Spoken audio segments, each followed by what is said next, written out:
قابل احترام دوستوں ساتھیوں، پچھلے جمعے ہم نے جو موضوع شروع کیا تھا وہ گناہوں سے متعلق تھا کہ گناہ ہمارے لیے نقصان دہ ہیں، گناہ ہمارے لیے زہر قاتل ہیں، گناہ کے نقصانات دنیا کے اعتبار سے بھی زیادہ ہیں اور اخروی لحاظ سے بھی اس کے نتائج نقصان دہ ہیں۔ علماء کرام نے گناہ کے مختلف نقصانات کتابوں میں لکھے ہیں۔ گناہ کرنے سے انسان دنیا میں جو اپنے نقصانات کرتا ہے ان کی بھی ایک مستقل فہرست ہے۔ چنانچہ علماء اکرام نے کتابوں میں لکھا کہ گناہ کا سب سے پہلا نقصان یہ ہے کہ انسان جب اللہ کا نافرمان بنتا ہے، گناہ کرتا ہے، اللہ کا کوئی حکم توڑتا ہے تو وہ انسان احسان فراموش بن جاتا ہے۔ گناہ کا پہلا نقصان انسان احسان فراموش بن جاتا ہے۔ کس طرح احسان فراموش بنتا ہے کہ وہ اللہ جس نے اس انسان کو بے شمار نعمتیں عطا فرمائی، اتنی نعمتیں عطا فرمائی، اتنے انعامات انسان کے لیے اللہ نے مسخر فرمائے، وَإِن تَعُدُّوا نِعْمَةَ اللَّهِ لَا تُحْصُوهَا۔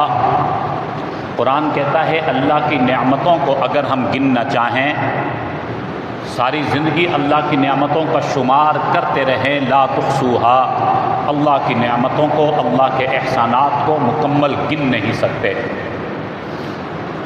اللہ تعالیٰ جو ہمارے سب سے بڑے محسن حقیقی ہیں، اس اللہ کے حکم کو توڑنا گویا کہ احسان فراموشی کرنے والی بات ہے کہ اللہ کے اتنے ہم پر احسانات ہیں، اللہ نے اتنا کچھ ہمیں عطا فرمایا اور اللہ نے اس کے بدلے میں ہمیں یہ حکم فرمایا کہ تم میری عبادت کرو۔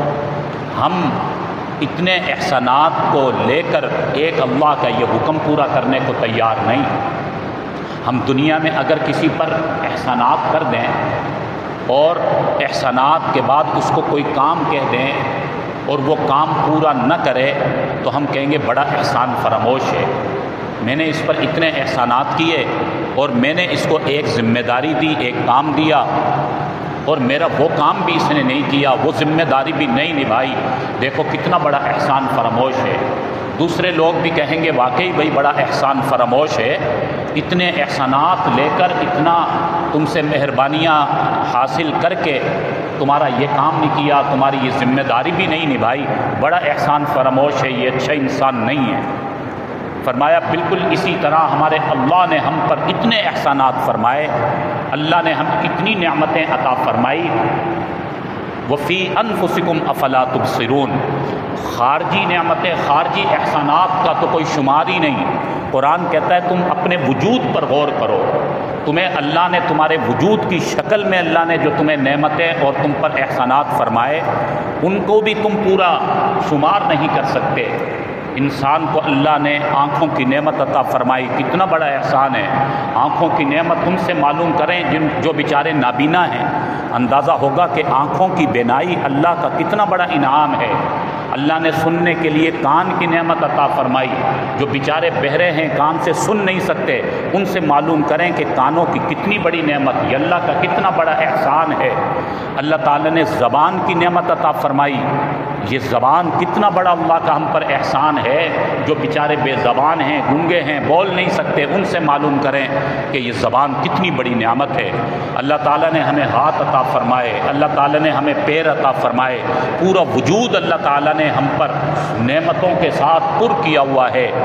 پھر ہمارا جو سانس ہے یہ مستقل اللہ کی نعمت اور اللہ کا احسان ہے۔ اگر سانس ہمارا باہر سے اندر نہ جائے، ہمیں آکسیجن نہ ملے تو زندگی خطرے میں پڑ سکتی ہے۔ تو باہر سے اندر سانس کا جانا یہ اللہ کا احسان اور اللہ کی نعمت ہے۔ اگر اندر سے سانس کا خروج نہ ہو تو انسان کی زندگی خطرے میں ہے۔ تو معلوم ہوا کہ ہر وہ سانس جو اللہ نے ہمیں بطور نعمت کے عطا فرمایا، جو اندر سے باہر آ رہا ہے اور پھر باہر سے اندر جا رہا ہے، اور دن بھر میں ہم کتنے سانس لیتے ہیں، ہر سانس ہمارا اللہ کے قرض تلے دبا ہوا ہے، اللہ کے احسان تلے دبا ہوا ہے۔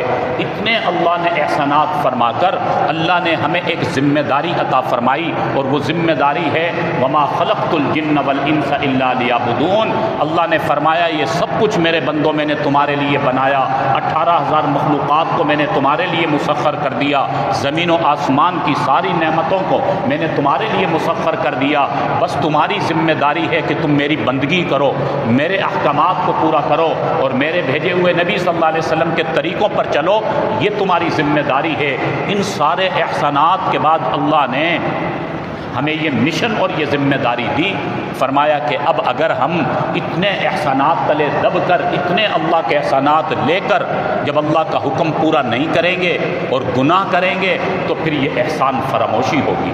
کہا جائے گا بڑا احسان فراموش ہے، اللہ کی اتنی نعمتیں اس کے پاس موجود ہیں، ایک ایک سانس یہ اللہ کے احسانات تلے دبا ہوا ہے، یہ اللہ کے احسانات کے نیچے ہے، لیکن اللہ کا حکم پورا نہیں کر رہا ہے۔ اللہ اسے کہہ رہا ہے کہ تم میری عبادت کرو اور یہ عبادت نہیں کر رہا ہے۔ اللہ کہہ رہا ہے کہ تم گناہوں سے بچو اور یہ گناہوں سے بچنے کے بجائے اور گناہ کے اندر لگا ہوا ہے، لہٰذا یہ احسان فراموش ہے۔ تو گناہوں کے نقصانات کی جو فہرست ہے ان میں سے جو پہلا نقصان ہے فرمایا وہ یہ ہے کہ انسان احسان فراموش ہو جاتا ہے، اس پر احسان فراموشی کا دھبا لگ جاتا ہے کہ یہ احسان فراموش ہے۔ تو ہمیں اپنے آپ کو گناہوں سے بچا کر احسان فراموش ہونے سے بچنا ہے، اور اللہ کا احسان فراموش ہونا یہ کتنی بڑی نقصان اور خسارے کی بات ہے۔ اسی طرح علماء اکرام نے لکھا کہ جو گناہوں کے دنیاوی نقصانات ہیں، دوسرا نقصان یہ ہے کہ انسان جب گناہ کرتا ہے تو گناہ کی وجہ سے اس کا دل زنگ آلود ہو جاتا ہے۔ حدیث میں آتا ہے، آپ صلی اللہ علیہ وسلم نے ارشاد فرمایا، جب انسان گناہ کرتا ہے اور توبہ نہیں کرتا، اللہ سے معافی نہیں مانگتا، تو گناہ کی وجہ سے اس کے دل پر سیاہ نقطہ لگ جاتا ہے۔ پھر وہ دوسرا گناہ کر بیٹھتا ہے، نماز کو چھوڑ دیا اور کوئی جھوٹ کا گناہ کر لیا، غیبت، چغلی، بغض، اناد، اسی طرح دیگر اور کسی گناہ میں ملوث ہوا اور توبہ بھی نہیں کی، اللہ سے معافی بھی نہیں مانگی، تو گناہ کرنے کی وجہ سے دل پر ایک اور سیاہ نقطہ لگ جاتا ہے۔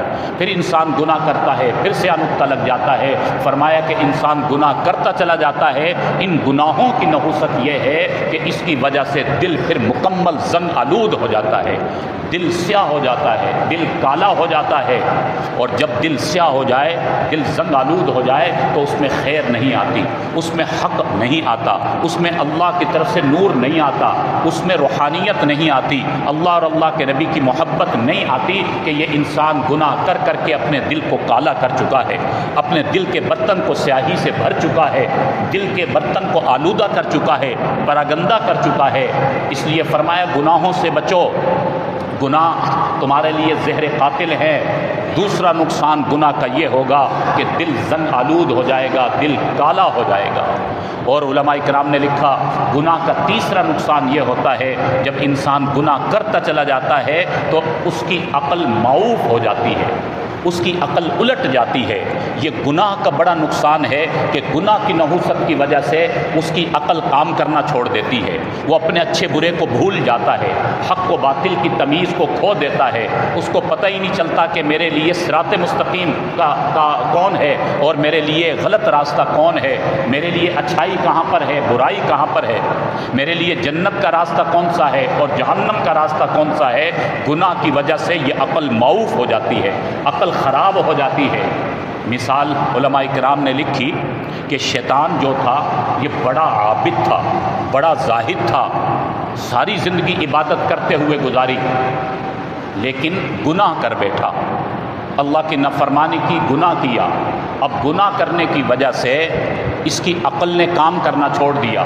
پھر اللہ کا حکم آیا اسجدوا لآدم، کہ تمام جنات اور تمام یہ مخلوقات آدم علیہ السلام کو سجدہ کریں، یہ اللہ کا حکم تھا۔ فسجدوا، تمام فرشتوں نے سجدہ کر لیا الا ابلیس، لیکن ابلیس نے انکار کر دیا۔ اللہ حکم فرما رہے ہیں میرا حکم ہے آدم کو سجدہ کرو، لیکن ابلیس نے انکار کر دیا۔ اس کی عقل کام کرنا چھوڑ چکی تھی، حالانکہ بڑا عبادت گزار، بڑا زاہد تھا، لیکن گناہ کی وجہ سے اس کی عقل نے کام کرنا چھوڑ دیا۔ اور پھر کیا کہنے لگا؟ جب اللہ نے فرمایا کہ سجدہ کرو تو دلیل یہ دینے لگا خلقتہ من نار و خلقتہ من طین، فرمایا کہ مجھے تو آگ سے پیدا کیا گیا اور اس انسان کو مٹی سے پیدا کیا گیا، آگ افضل ہے اور مٹی مفضول ہے، لہٰذا میں اس سے زیادہ افضل ہوں اور میں اس آدم کو سجدہ کروں؟ اس کی عقل نے کام کرنا چھوڑ دیا، اس نے یہ نہیں دیکھا کہ ادھر افضل اور غیر افضل کی بات نہیں ہے، ادھر یہ دیکھنا ہے کہ حکم کرنے والی ذات کون سی ہے۔ اس انسان کو بھی اللہ نے بنایا، جن کو بھی اللہ نے بنایا، ابلیس کو بھی اللہ نے بنایا۔ عقل اگر کام کر رہی ہو تو عقل یہ کہے گی کہ یہاں پر یہ دیکھنا ہے کہ حکم کرنے والی ذات کون سی ہے، کس نے حکم کیا ہے، اس کے حکم کو ماننا ہے، وہ خالق ہے، اس نے بنایا ہے۔ لیکن چونکہ یہ متکبر ہو چکا تھا اور اس کی عقل نے کام کرنا چھوڑ دیا تھا، یہ بات بھول گیا کہ میں نے اللہ کے حکم کو پورا کر لینا ہے، اسی میں میری کامیابی ہے۔ اس نے اپنی عقل کا استعمال کیا، عقل اس کی کام کرنا چھوڑ چکی تھی، لہٰذا انکار کرنے کی وجہ سے تباہ و برباد ہو گیا۔ شیطان جس نے، ابلیس نے اتنی عبادات کی تھی، کوئی آسمان کا حصہ نہیں جہاں پر شیطان نے بیٹھ کر اللہ کی عبادت نہ کی ہو، لیکن اس عمل کی وجہ سے، گناہ کی وجہ سے اس نے اللہ کے حکم کو توڑا اور نتیجہ یہ نکلا ذلیل و خوار ہو گیا، رندہ درگاہ ہو گیا اور تباہ و برباد ہو گیا۔ ساری نیکیاں اس کی تباہ ہو گئی کیونکہ عقل اس کی کام نہیں کر رہی تھی۔ جب انسان گناہ کرتا ہے تو انسان کی عقل کام کرنا چھوڑ دیتی ہے، عقل معوف ہو جاتی ہے، جس طرح شیطان کی عقل معوف ہو گئی، کام کرنا چھوڑا تو یہ تباہ برباد ہو گیا۔ حضرت موسیٰ علیہ السلام کے دور کا واقعہ ہے کہ حضرت موسیٰ علیہ السلام کوہ طور پر اللہ سے ہم کلام ہونے کے لیے جا رہے تھے، راستے میں ایک جگہ پر یہ ابلیس مل گیا اور عرض کرنے لگا کہ اللہ کے کلیم آپ اللہ کے حضور جا رہے ہیں اللہ سے ہم کلام ہونے کے لیے، میں تو ذلیل و خوار ہو گیا، کیا اللہ تعالیٰ میری توبہ قبول فرما لیں گے؟ اللہ سے میری سفارش فرما دیں، کیا میری اب بھی کوئی نجات کی صورت ہے؟ کیا میں اب بھی توبہ کر کے میں برگزیدہ ہو سکتا ہوں، اللہ سے معافی مانگ سکتا ہوں؟ حضرت موسیٰ علیہ السلام نے فرمایا بھئی تمہاری گزارش ہم ضرور رکھیں گے۔ دل میں بات آئی کہ یہ ابلیس اگر ہدایت پر آ جاتا ہے تو کتنے ہی انسانوں کے گمراہ ہونے سے وہ انسان بچ جائیں گے۔ چنانچہ حضرت موسیٰ علیہ السلام کوہ طور پر اللہ سے ہم کلام ہوئے اور یہ بات بھول گئے۔ اللہ رب العالمین نے خود یاد دلائی، اے ہمارے کلیم کیا کسی نے آپ کو کوئی کام کہا تھا، کوئی سفارش کے لیے؟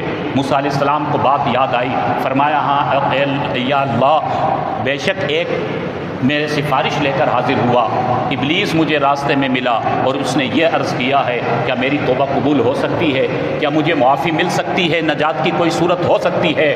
اللہ رب العالمین نے فرمایا ہاں اسے کہو کہ تمہیں توبہ تمہاری قبول کی جا سکتی ہے، معافی تمہیں مل سکتی ہے۔ اللہ کا حکم ہے کہ جاؤ آدم کی قبر کو سجدہ کرو، میرا حکم ہے اسے کہو کہ میرے نبی آدم علیہ السلام کی قبر کو جا کر سجدہ کرو۔ اب یہ اللہ کا حکم تھا، اگر مان لے تو کام ہی بن جائے۔ موسیٰ علیہ السلام واپس تشریف لائے تو ابلیس سے پھر ملاقات ہوئی اور ابلیس نے پھر عرض کیا کہ اللہ کے کلیم کیا میری سفارش اللہ کے حضور رکھی؟ حضرت موسیٰ علیہ السلام نے فرمایا بھائی بالکل، اور بڑا آسان راستہ مل گیا، تمہاری توبہ کے لیے بہترین آسان راستہ اللہ نے عطا فرما دیا، اور وہ یہ راستہ ہے کہ تم آدم علیہ السلام کی قبر کو سجدہ کر لو۔ شیطان ابلیس جو گناہ کرنے کی وجہ سے گمراہ ہوا اور گناہ کی وجہ سے جس کی عقل پہلے ہی معوف ہو چکی تھی، عقل اس کی الٹ چکی تھی، عقل خراب ہو چکی تھی، اب اگر یہ تھوڑا سا سمجھداری سے کام لیتا اور اللہ کے حکم کو پورا کر لیتا تو بات بن جاتی، لیکن اب بھی کہنے لگا میں نے زندہ کو سجدہ نہیں کیا، اس مردہ کو میں سجدہ کروں گا؟ جب میں نے زندہ تھا، جب اللہ کا حکم نہیں مانا، اور اب جب یہ قبر میں ہے آدم، اب میں اس کو کیسے سجدہ کر سکتا ہوں؟ معلوم یہ ہوا کہ اس کی عقل معوف تھی، اس نے عقل سے کام ہی نہیں لیا، اس کو بات ہی سمجھ میں نہیں آئی۔ یہاں بھی اللہ کا حکم پورا کر لیتا تو بات بن جاتی، لیکن اللہ کا حکم توڑا اور آج تک ذلیل و رسوا ہوا۔ تو علماء کرام نے یہ مثال دے کر سمجھایا کہ جب انسان گناہ کرتا ہے گناہ کا یہ دنیا میں نقصان ہوتا ہے کہ انسان کی عقل خراب ہو جاتی ہے، انسان کی عقل معوف ہو جاتی ہے۔ جس طرح شیطان کی عقل معوف ہو گئی، وہ اپنے اچھے برے کو بھول بیٹھا، حق و باطل کی تمیز کو کھو بیٹھا، بالکل اسی طرح میرے بھائیوں اگر ہم اپنے آپ کو گناہوں سے نہیں بچائیں گے، نافرمانیوں میں لگے رہیں گے، تو ہماری عقل بھی کام کرنا چھوڑ دے گی، عقل ہماری بھی معوف ہو جائے گی۔ لہٰذا اپنے آپ کو گناہوں سے بچانا ہے۔ پچھلے جمعے ہم نے یہی موضوع شروع کیا تھا کہ اصل ہے اپنے آپ کو گناہوں سے بچانا، کیونکہ گناہ زہر قاتل ہیں۔ جب گناہوں سے اپنے آپ کو بچائیں گے تو ہماری عبادات کے اندر بھی نور حاصل ہوگا، ہمیں عبادات کی حلاوت حاصل ہوگی۔ اور اگر گناہوں سے نہیں بچائیں گے، نماز بھی پڑھتے رہیں، تلاوت بھی کرتے رہیں اور گناہوں سے نہ بچائیں، اللہ کی نافرمانی سے ہم نہ بچیں، تو پھر وہ نماز کا نور حاصل نہیں ہوگا، تلاوت کا وہ فائدہ حاصل نہیں ہوگا۔ تو فرمایا کہ اصل چیز ہے گناہوں سے بچنا، ہر قسم کے گناہوں سے اپنے آپ کو بچانا۔ تو گناہوں کے نقصانات کی بات چل رہی تھی، بہت سے گناہوں کے نقصانات ہیں، ان میں سے کچھ گناہوں کے نقصانات کا آج ذکر ہوا، بقیہ اور گناہوں کے بہت سے نقصانات جو علماء اکرام نے کتابوں میں لکھے، انشاءاللہ اگلے جمعے اس موضوع پر بات ہوگی۔ اللہ رب العالمین ہمیں ہر قسم کے گناہوں سے بچنے کی توفیق نصیب فرمائے، اپنے پیارے نبی صلی اللہ علیہ وسلم کے ایک ایک طریقے پر چلنے کی توفیق نصیب فرمائے۔ وآخر دعوانا ان الحمد للہ رب العالمین۔